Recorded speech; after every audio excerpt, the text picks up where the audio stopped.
we're going to draw from a specific project that you've been very heavily involved in.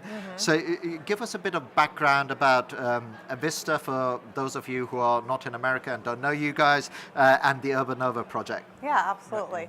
So Avista is a electric and natural gas utility in Washington State, Idaho, and Oregon. And we serve about 370,000 electric customers, about 350,000 natural gas customers. Our service territory is fairly large, with a lot of rural area at about 30,000 square miles.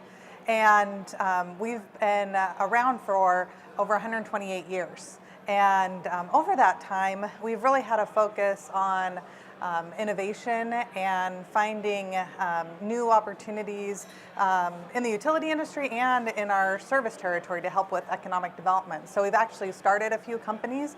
Itron is one of the ones. One of them. Yes. Yeah. As well as Ecova, and both of those businesses have brought a lot of jobs to our service territory as well. So would you say that as a utility business, you're quite unique in having that sort of mindset? Because there aren't that many utilities out there that can say that, hey, we were instrumental in starting this business, this business, this business. Do you think that's already something that's quite ingrained in the culture? Yes, absolutely. I think given that long history and the successes that we've had in the past, that really supports that continued innovation, in our DNA and in our culture into the future. So tell us a little bit, what's the Urbanova project? We've had a number of people in here. I call it a studio. It's more of like a pedestal, but you've been here to mentioning it. Can you give us a bit more detail about what you're trying to do, your involvement, and the outcome you're trying to get out of it? Yeah, absolutely. So I think as a whole, historically we've looked for trends and identifying what opportunities there might be coming out of those trends. And so some of the trends going on right now with technology and networks is the availability of networks more broadly across our service territory, as well as the trends with sensor technology. Sensor technology continues to come down in price. Again, the network availability is becoming more broad, and specifically we'll be installing the Itron OpenWay Riva AMI network system in our service territory. And so when we recognize we'll have easy access to a network, and the sensor technology continues to come down in price, and then we have also all of this other infrastructure that us as a utility have created over the years. Because you've got the light, we have street lights, we have many poles, a lot of infrastructure, and so how can we use that infrastructure and partner? We also have had a history of collaboration with our cities, with other companies in the area, and the universities in the area as well, and identifying how can we leverage that collaboration that we have in the region along with these trends in the technology area to provide value to our customers and to our community.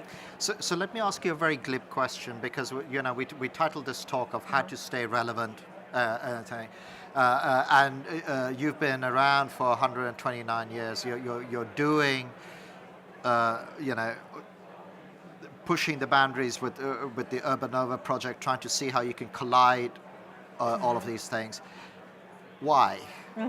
Yes, absolutely. Because I think that's from a utility perspective, what a lot of the questions I get is from my peers is, well, where's the rate base addition for this? And for us, it's more about just the health of our economy and our community. And what we've recognized is we've done a lot of studies in the past about how do we grow our utility and how do we stay a healthy utility. The best way we can do that is be part of a healthy community, both from economic health and the health of the citizens. And so we see the opportunities around our smart city effort, which we've termed as Urbanova in the city of Spokane, as one of our main goals, and where we really have a common goal with the city and with the universities and other partners, is to have healthier, how can we help create healthier citizens in that area? So you're really looking at it, if we get the local economics right, we all win. Exactly. And it's not just about a very linear measure of rate base and that going up. Exactly. So when you modeled all of this. I mean, what is the sort of value that you're trying to create? I mean, are there any sort of numbers that you can share with us? I think right now we're trying to Figure all that out? to figure all of that out. We're coming together because when you have a city and a utility and a university, and then partners such as Itron.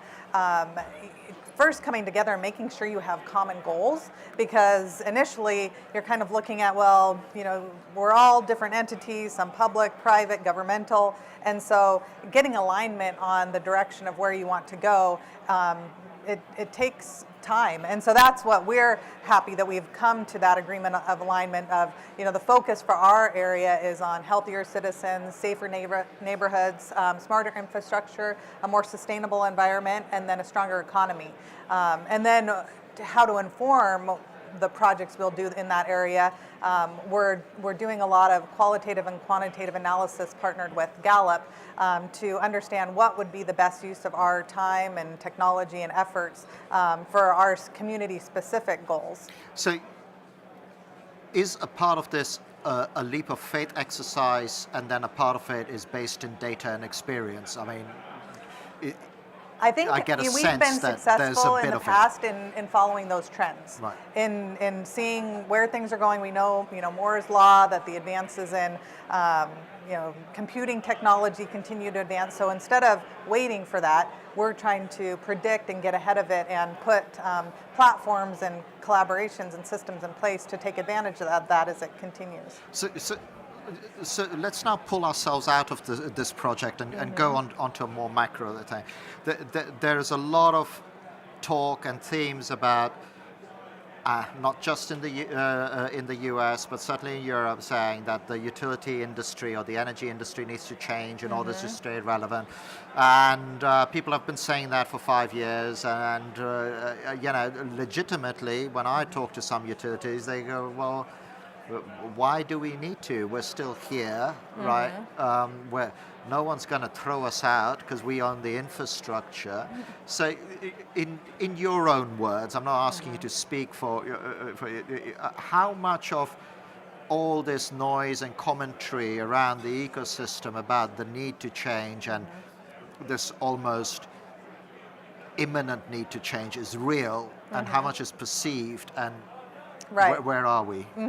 Well, I always go back to, we're a 128-year-old company, and, from my point of view, I think we'd like to stay, a company another 128 years. And so, yes, the argument could be in the next 5 to 10 years, is there going to be a lot of disintermediation, and especially in places in Washington State, outside of California and Hawaii and Arizona.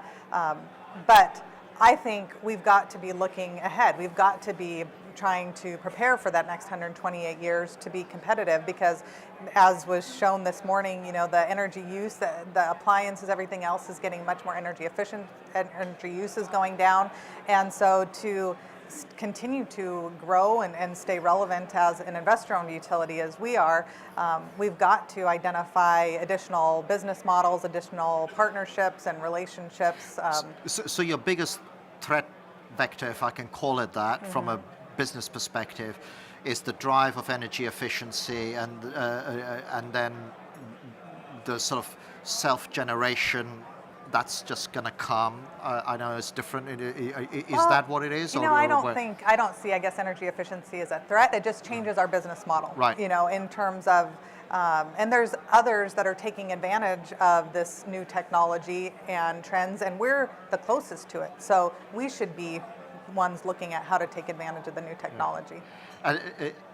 And then, so from your point of view, it's really an opportunity exercise. And Exactly. So, like, if we can get bedded in, we can get closer to the community, then we are more likely to stumble on the next business model than we are. Absolutely. Right. Exactly. Yeah. Yes. And what are those business models that you're sort of playing with? I mean, and now we're going back to the Urbanova Yeah, project in terms of, what are you trying to figure out within that exercise? Right. I think there's opportunity in terms of reducing the duplication of assets. So if we have a network we're building for our metering system, is there opportunity that for others that need network access to utilize that infrastructure as well? And then again, for the community members, you're just being more efficient in terms of providing the services that they're getting from multiple different entities.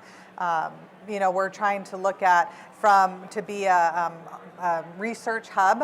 We have in the University District is where Urbanova is centered, and it's a 770-acre area, University District that has a presence of 6 universities there, which we think is unique in and of itself to have that collaboration across multiple universities. And so we're looking at the collaborations that already exist there and how can we leverage that area to bring additional researchers and additional entrepreneurs that would have an interest in a broad set of data, sensor data, and other data sets to innovate. And just because I'm conscious of time and I'm seeing signals in my eyesight, is what are the type of services that you guys envisage? Maybe not just specifically to Avista, but in general that that the utility or distribution sector should be exploring in terms of this macro thing of staying relevant. Well, I can share just one of the examples that we're doing that we've had already some success in is with our streetlight infrastructure. So we own many of the streetlights in our service territory, and so we've got access to power, obviously, on those streetlights, and then we will have access to network. So when you have access to power in a network, at a location, what else could you be doing? I mean, the options and possibilities are endless. And so we collaborated with a much larger group. Normally when we're doing streetlight planning, we're just looking at, from a security perspective, where are the streetlights needed? But if you have access to those two things, what else could you be doing? And so we got a lot of interest from Washington State University to work on air quality sensing. And we, like others across the country, have had fire issues, air quality issues over this last year, and have been able to measure that air quality at more of the pedestrian level instead of the higher level. And so that's been exciting to just see that more refined. We've got multiple sensors just in a few blocks that show different levels depending on, are they closer to a freeway or are they in more of a residential area where it's more treed, and being able to kind of be part of that process as air quality gets more down to that pedestrian level is exciting to see, that advance. And then I suppose the value you get out of that is, it kind of helps to get early detection for a fire, because that stops you having to repair a bunch of stuff. Yes, it could. Are there any other things that you're hoping to investigate? I mean, that was a very great and concrete example. Yep. But are there any other things that you're hoping to get out of the, in the short term, out of the Urbanova project? Because I trust that other things are going to come that you haven't even thought about. But well, what are some of the other areas? Well, so we're trying to create a living laboratory so that we recognize that once you have a platform where the data is accessible and you have multiple different sets of data that you can cross-pollinate, and you normally wouldn't expect, this is actually affecting that. That again, we hope that having that platform available would bring in other researchers and other entrepreneurs. Another example of a project that we're working on, we call it a shared energy economy pilot, where we're partnering with the university on their buildings to install solar, battery storage. We're integrating that with the grid automation that we have on our grid, as well as with building management systems. And so we recognize that instead of sizing those kind of components for one building to enable microgrid type of resiliency, when you size it for a neighborhood, you can actually get a lot of different benefits than you can get when you have it for just one building. You can get more resiliency for that neighborhood. You can prioritize the criticality of those loads. You can use those assets for multiple purposes beyond microgrid resiliency, and you can size them in a different way than you can if you're just doing one building based on the diversity of different buildings using that energy at different times. So you're really going down this route of you've had 129 years of managing a physical infrastructure, and now you're starting with managing a data infrastructure and a data layer that other people can plug in on. Right. Yeah. And just very, very quickly, I mean, how important do you think it is that most sort of certainly distribution or utility should really be looking at owning that data layer? Because if they don't, someone else will, and that just negates you back down to being the project management infrastructure person, doesn't it? Right.